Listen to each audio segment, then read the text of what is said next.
Good afternoon, everyone.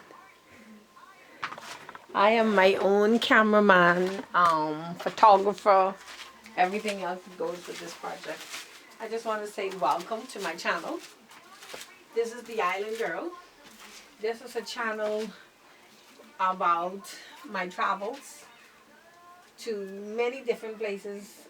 Most of them came by way of my tenure on as a seafarer that started in 2010. Um, what I wish to say is I appreciate you being here. I want to put a disclaimer out there that any songs that you hear in the background, I do not own the copyright to. I am not a professional photographer, videographer. I'm not a reporter. I don't mean to defame any culture, race, gender of people. If I have to mention one or two of my seafarer co-workers, I would use a fictitious name. Um, but what I'm trying to do here on Lockdown 2020 at Le Chauff Lodge is I'm going to revisit the places that I went. All of this is through what I did, my experience as a seafarer, my experience as a traveler.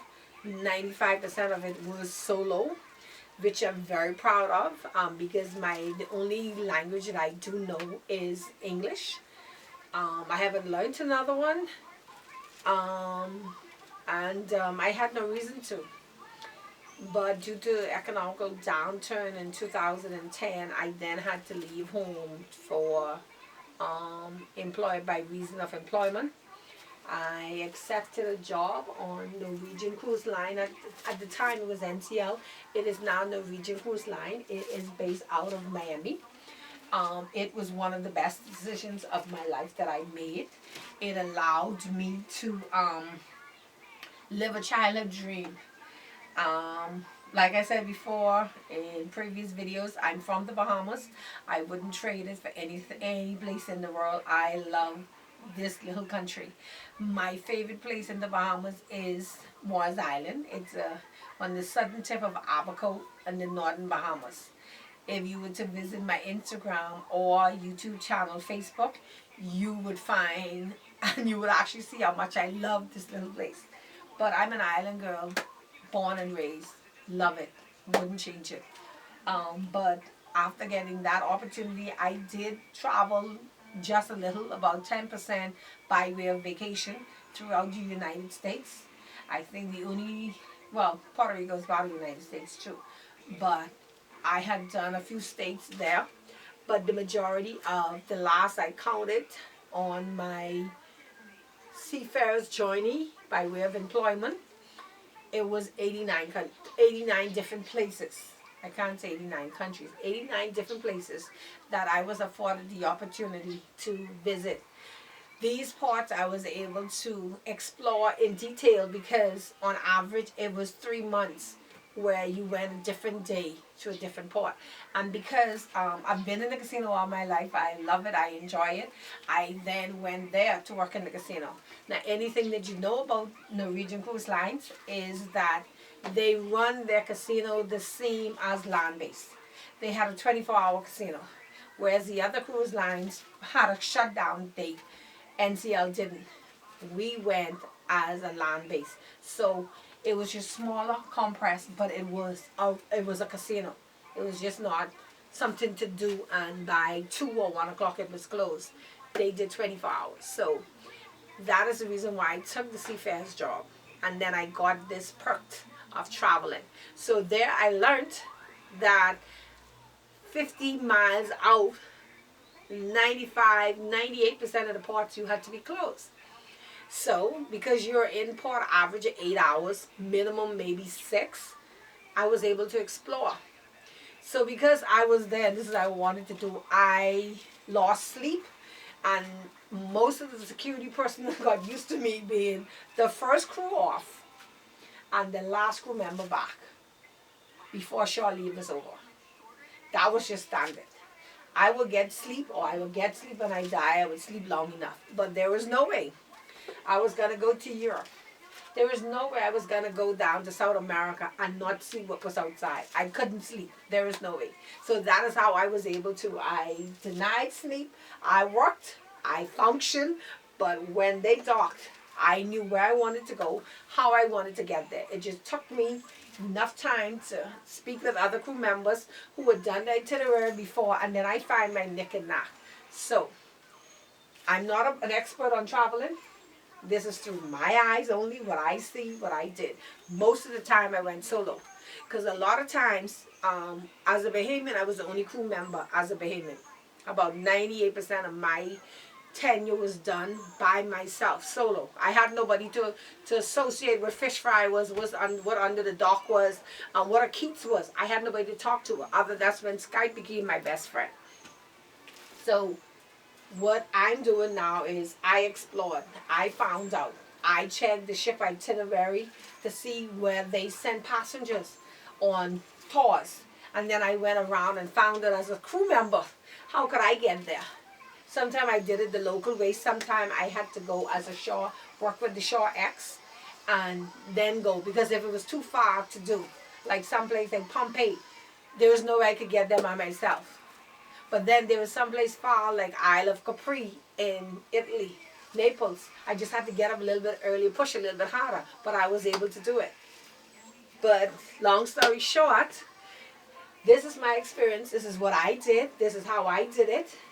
And I did it simply by common sense, smiling, having respect, knowing who I am, being kind and courteous.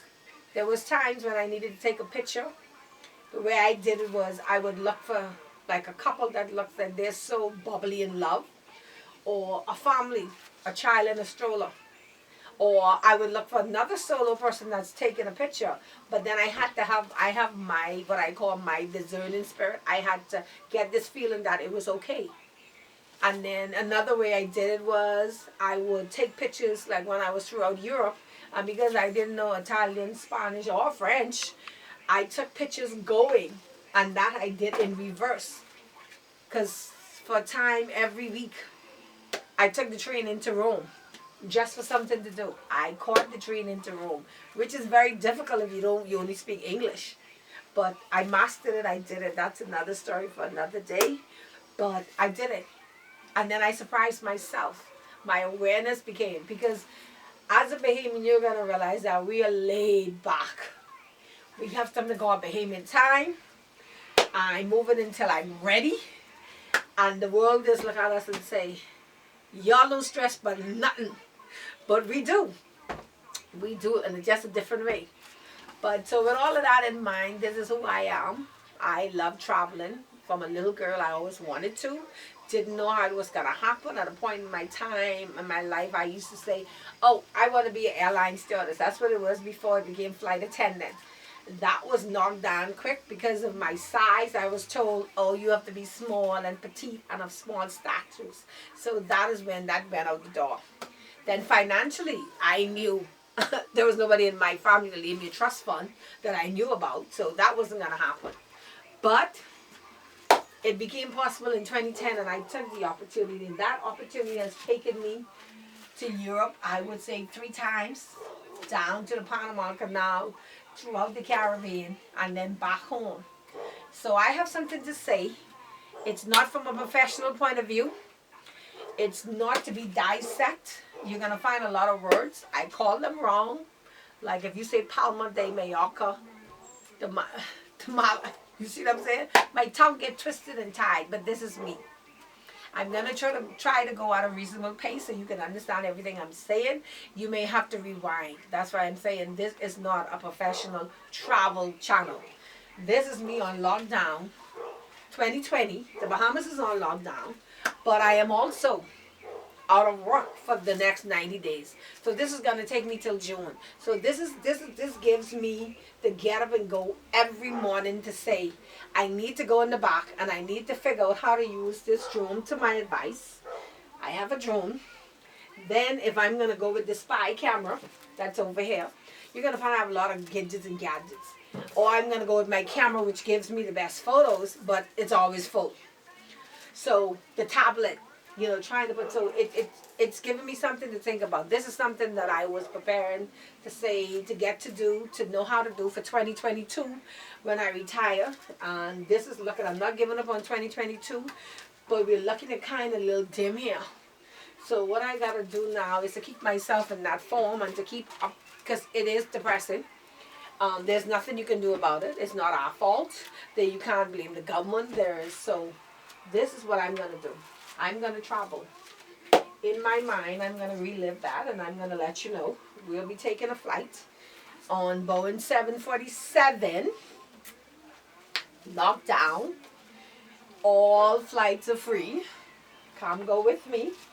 You can sit around in my departure lounge that I tried to make as comfortable as possible. I'm one of those people who get to the airport. I take first flights. I like sitting in the airport. I like looking around at different passengers, not in a scary way.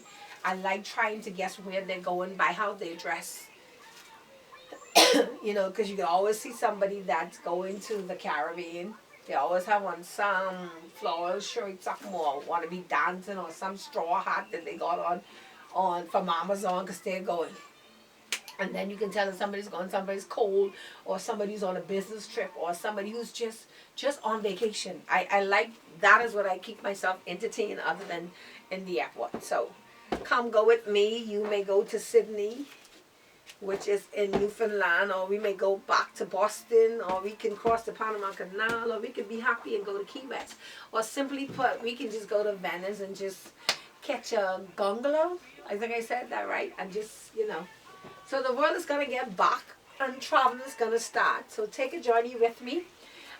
Anything, like I said before, I have a dry throat. It's not COVID. I have a dry throat here.